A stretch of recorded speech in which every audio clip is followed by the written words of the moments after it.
السلام علیکم friends, welcome to کتاب نگری یوٹیوب چینل کتابوں کی نگری میں خوش آمدید۔ میں ہوں آپ کی ہوسٹ اقرا یاسین اور آج میں آپ کے لیے لے کر آئی ہوں سمیرہ سرفراز کے قلم سے تحریر کردہ ناول سن درد پیا کے ایپیسوڈ نمبر 11 کو لے کر۔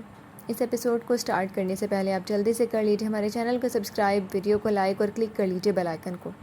اب آتے ہیں ایپیسوڈ کی جانب۔ میرے پاپا کے گھر کو پھر سے آباد کر دے مما، اس کے لہجے کی یاسیت گلناز کو رلا گئی تھی۔ وہ ان کے سینے سے لگے سے سکتی رہی تھی۔ میں کبھی تمہاری ماں نہیں بن سکی، مگر تم نے ہمیشہ بیٹی بن کر دکھایا۔ تمہارے پاپا کو تم پر فخر ہوگا سیرت۔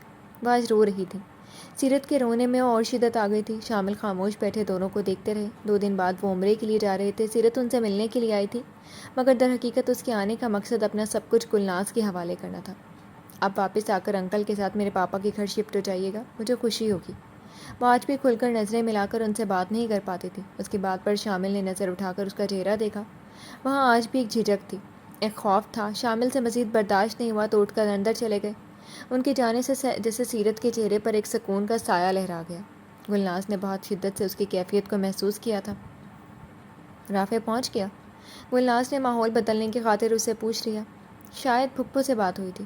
اس کا دل نئی اداسیوں میں گھرنے لگا تھا۔ کیا مطلب؟ تمہیں فون نہیں کیا اس نے؟ گلناز فطری طور پر گھبرا گئی۔ سیرت فوراً سنبھلی۔ کیا تھا، مگر میں واش روم میں تھی، بات نہیں ہو سکی۔ بر وقت بہانہ گھڑا، کیا کہتی؟ اس بے درد نے تو جاتے وقت الوداع تک نہ کہا تھا۔ پھر یوں ہی چھوٹی موٹی باتوں میں وہ دن تمام ہوا اور وہ اگلے دن انہیں سی آف کر کے واپس لاہور آ گئی تھی۔ یہ ناول آپ کتاب نگری یوٹیوب چینل پر پڑھ اور سن رہے ہیں۔ اس دن وہ کچن میں مصروف تھی۔ مغرب کی اذانیں شروع ہو چکی تھیں۔ جلدی جلدی کچن کا پھیلاوا سمیٹ کر اس نے پلاؤ کو دم لگایا اور فریج سے رائتے کے لیے دہی نکالنے لگی۔ وہ نماز پڑھنے چلی گئی تھی۔ اسے ان کا موبائل بجنے کی آواز مسلسل آ رہی تھی، مگر وہ نظر انداز کیے کام نپٹاتی رہی تاکہ جلدی جا کر نماز پڑھ لے۔ مگر تھوڑی ہی دیر میں خود اس کا موبائل بھی بجنے لگا۔ اس نے تھوڑا جھنجھلا کر رائتے کا پیالہ پٹخا اور کمرے میں آ گئی۔ رافع کالنگ کے الفاظ یقیناً اس کے لیے انجان اور حیران کن تھے۔ یہ بات واقعی ناقابل یقین تھی کہ اس کے شوہر کے نام کی کوئی کال اس کے فون کی کال لاگ میں موجود نہیں تھی۔ بے تحاشا دھڑکتے دل کے ساتھ اس نے بٹن آن کیا۔ کیا مر گئی وہ سب؟ کوئی ایک بھی فون نہیں اٹھا رہا؟ بنا اس کا ہیلو سنے رافع بری طرح بڑبڑائے۔ سیرت کو اس کے الفاظ بے حد تلخ لگے۔ کوئی اپنی فیملی کے لیے بھی ایسے بول سکتا ہے؟ انکل آئے نہیں اب تک، پھپھو نماز پڑھ رہی ہیں، میں کچن میں تھی، اس نے نپے تلے لہجے میں کہہ دیا۔ رافع ایک پل کو چپ سا ہوا۔ کتنے دنوں کے بعد اس کی آواز سنی تھی۔ وہ لڑکی رافع کی پسند نہیں تھی، پھر بھی ہر بار وہ اس کی زندگی سے، اس کی سوچ کے کچھ لمحے بڑے حق سے چرا لیتی تھی۔ جیسے ابھی اس وقت وہ اگلی بات بھولے اس کی آواز کو اپنی دھڑکنوں سے ہم آہنگ محسوس کر رہا تھا۔ ہیلو۔ اس کی خاموشی طویل ہوئی تو سیرت نے پھر کہا تھا۔ رافع لمحے میں سنبھلا۔ وہ امی سے بات کرنی تھی۔ سیرت کے دل پر اوس سے گری۔ کیا تھا اگر اس کا حال ہی پوچھ لیتا بے درد انسان؟ اس کی حلق میں آنسوؤں کے گولے اٹکنے لگے۔ نماز پڑھ رہی ہیں، فری ہوتی ہیں تو میں بتا دوں گی۔ پلیز آپ فون رکھ دیں، مجھے نماز پڑھنی ہے۔ اس سے مزید بات کرنا مشکل ہوا تو فون رکھ دیا۔ ادھر رافع اس کے انداز پر حیران سا ڈیڈ اسکرین کو تکتا رہ گیا۔ یہ ناول آپ کتاب نگری یوٹیوب چینل پر پڑھ اور سن رہے ہیں۔ یہ بہت عجیب خبر تھی، بے حد عجیب اور ناقابل یقین۔ زہرا خاتون کھڑے قد سے گر گئی تھی۔ خالد صاحب اپنے اعصاب پر قابو پاتے انہیں سنبھالنے لگے تھے۔ سیرت یقین اور بے یقینی کے درمیان جھولتی ساکت ہو گئی تھی۔ عمرے سے واپسی پر فلائٹ کے دوران شامل کی آنکھ لگ گئی تھی اور پھر کبھی نہ کھل سکی۔ گلناز نے یہ منظر دوسری بار دیکھا تھا۔ اپنے دونوں شوہروں کے جنازے انہوں نے تنے تنہا اپنے کندھوں پر اٹھائے تھے، مگر آفاق کی موت پر وہ جتنا بکھری تھی، شامل کی موت پر وہ شاید اس سے بھی زیادہ پرسکون تھی۔ ہانیہ کی موت کے ان 3 مہینوں میں ہر رات ہانیہ کا نام لے کر خواب سے جاگ جانے والا یہ شخص بہت اذیت میں تھا۔ وہ ان کو کم سے کم مخاطب کرتی تھی اور وہ خود کسی اور ہی دنیا میں گم، سب سے کٹ کر جیسے سانسیں پوری کر رہے تھے۔ حرم میں رب کی چوکھٹ پر گھنٹوں سجدے میں گرے رہتے کہ کئی دفعہ ارد گرد لوگوں کو گمان گزرا کہ ان کی روح پرواز کر گئی ہے، مگر تب ان کے رب نے انہیں پورا موقع دیا اپنی مغفرت کا، اور جب وہ پرسکون ہو گئے تو انہیں واپس اپنے پاس بلا لیا۔ گلناز کو لگتا تھا کہ موت نے ان کو دائمی سکون بخش دیا ہے، ورنہ وہ جس حال کو پہنچ چکے تھے وہ ایک نارمل زندگی ہرگز نہیں گزار رہے تھے۔ ان کے نام پر عدت میں بیٹھی ہوئی وہ بالکل خاموش تھیں۔ ان کے کندھے سے لگی سیرت کے حلق سے وقفے وقفے سے ہچکی برآمد ہو رہی تھی۔ پتہ نہیں وہ کس مٹی کی بنی تھی۔ وہ شامل جیسے شخص کے لیے بھی رو رہی تھی۔ میں نے انہیں معاف کیا میرے اللہ، تو بھی انہیں معاف فرما۔ وہ کئی بار بلند آواز سے یہ دعا مانگ چکی تھی۔ زہرا کی حالت دگرگوں تھی۔ اس دنیا میں موجود ان کا واحد سگا رشتہ بھی آج رخصت ہو گیا تھا۔ شامل ان سے عمر میں کافی چھوٹے تھے، ان سے اولاد جیسی محبت تھی زہرا کو۔ رافع کا فون آیا تھا، اس کا سیمسٹر ابھی شروع ہوا تھا، اتنی جلدی وہ واپس نہیں آ سکتا تھا۔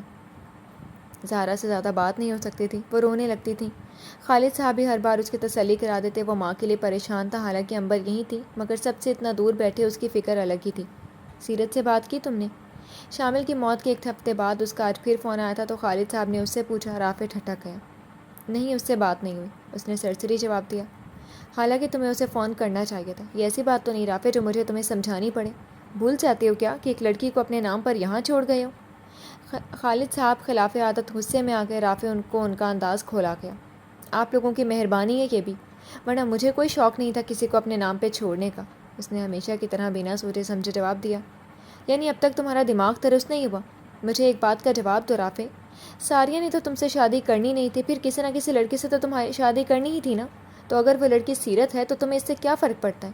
خالد صاحب اس کے بیکار کی ضد سے اپنے جلانے لگے تھے۔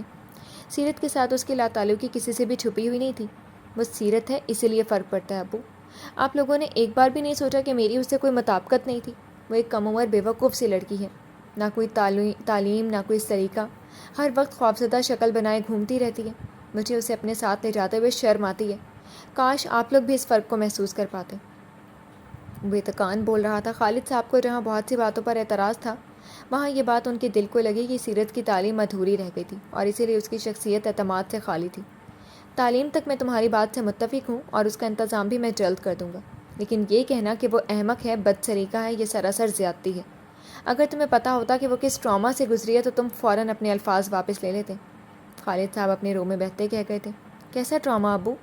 رافع فوراً ہماتن گوش ہوا۔ خالد صاحب کو اچانک احساس ہوا، مگر اب تک ان کے منہ سے بات نکل چکی تھی۔ زہرا اور انہوں نے جان بوجھ کر اس وقت رافع سے یہ بات چھپائی تھی، ورنہ شاید وہ شادی سے فوراً انکار کر دیتا، مگر اب جب کہ وہ کچھ نہیں جانتا تھا، پھر بھی وہ سیرت کو اپنانے پر تیار نہیں تھا، تو آج انہوں نے بہتر سمجھا کہ رافع کے علم میں یہ بات لے آئیں تاکہ اسے جو فیصلہ کرنا ہے وہ کر لے۔ پھر خالد صاحب نے سیرت کے ساتھ شامل کے سلوک کی ساری کہانی اس کے گوش گزار کر دی۔ اب تم مجھے بتاؤ کہ جو لڑکی اپنی نوعمری سے ایک بھیانک خوف کے سائے تلے زندگی گزار رہی ہے، وہ کیسے لوگوں پر اعتبار کرے؟ اس نے ایک مرد کا شیطانی روپ ہی دیکھا تھا، پھر بھی وہ صرف اپنی سوتیلی ماں کی خاطر ایک اور مرد پر اعتبار کرنے کو تیار ہو گئی، اور وہ مرد تم تھے رافع۔ تمہیں اسے محبت دینا چاہیے تھی، مرد ذات پر اس کا اعتماد بحال کرنا چاہیے تھا، مگر تم نے اسے بے قدر کر کے ایک بیکار شے کی طرح اس گھر میں پھینک دیا۔ پھر بھی وہ کس قدر صبر اور خاموشی کے ساتھ یہاں پر رہتی ہے۔ تمہارے رویے کی بھنک بھی اس نے ہمیں یا گلناز کو نہیں لگنے دی۔ کہ اب بھی تمہیں لگتا ہے کہ وہ بے وقوف اور بد سلیقہ ہے؟ خالد صاحب کے لہجے میں سیرت کے لیے عقیدت تھی، احترام تھا۔ رافع کا دماغ سن ہو گیا تھا۔ وہ کوئی انجان غیر لڑکی ہوتی تب بھی اسے یہ سب تکلیف دیتا، مگر وہ اس کی بیوی تھی۔ سیرت کے لیے یہ سوچنا بھی اس کا خون کھولا رہا تھا کہ اس کی بیوی اپنی عزت کھونے کے در پر تھی، اور پھر وہ عزت خود رافع نے پامال کی۔ کیا گزری ہوگی اس کے اعصاب پر؟ میریٹل ریپ کا مطلب اسے آج سمجھ میں آیا تھا۔ اس کا سر دکھ رہا تھا اور اندر شدید گھٹن کا احساس تھا۔ رافع، خالد صاحب نے اس کی خاموشی محسوس کر لی تھی۔ اللہ حافظ ابو، اس نے بمشکل کہہ کر لائن کاٹ دی۔ یہ ناول آپ کتاب نگری یوٹیوب چینل پر پڑھ اور سن رہے ہیں۔ اس کی ہر ضد، انا، غصہ، بیزاری بھاپ بن کر اڑ گئی تھی۔ یاد تھا تو صرف یہ کہ اس نے سیرت کے ساتھ ہمیشہ بدسلوکی کی اور وہ ہمیشہ اس سے غلط امیدیں وابستہ کرتی رہی۔ اس کے ناروا سلوک کے باوجود وہ اس کے گرد چکراتی تھی اور وہ اپنی کھوکھلی انا کا مارا ہمیشہ اسے نظر انداز کرتا رہا۔ وہ بہت کم عمر تھی، نازک تھی، مجھے اس کا سہارا بننا چاہیے تھا، اور میں کم عقلی میں اس سے کئی درجے نیچے گرتا چلا گیا۔ اسے محبت سے سمیٹنے کی بجائے اسے ریزہ ریزہ کر کے چلا آیا۔ شامل ماموں کو اس شیطانی روپ میں سوچنا، اور وہ بھی سیرت کے قریب۔ یا اللہ ان کی مغفرت فرما۔ اس نے اپنے ابلتے خون پر استغفار پڑھی اور شامل کے لیے دعا کی۔ وہ رات کانٹوں پر بسر ہوئی تھی۔ کروٹیں بدل بدل کر رافع کا بدن درد کرنے لگا تھا، مگر نیند اس سے روٹ چکی تھی۔ جی تو فرینڈز، کیسی لگی آپ کو آج کی ایپیسوڈ؟ کمنٹ سیکشن میں ضرور بتائیے گا۔ پھر حاضر ہوں گے ناول کے نیکسٹ ایپیسوڈ کے ساتھ۔ تب تک کے لیے اجازت دیجیے۔ شکریہ۔ اللہ حافظ۔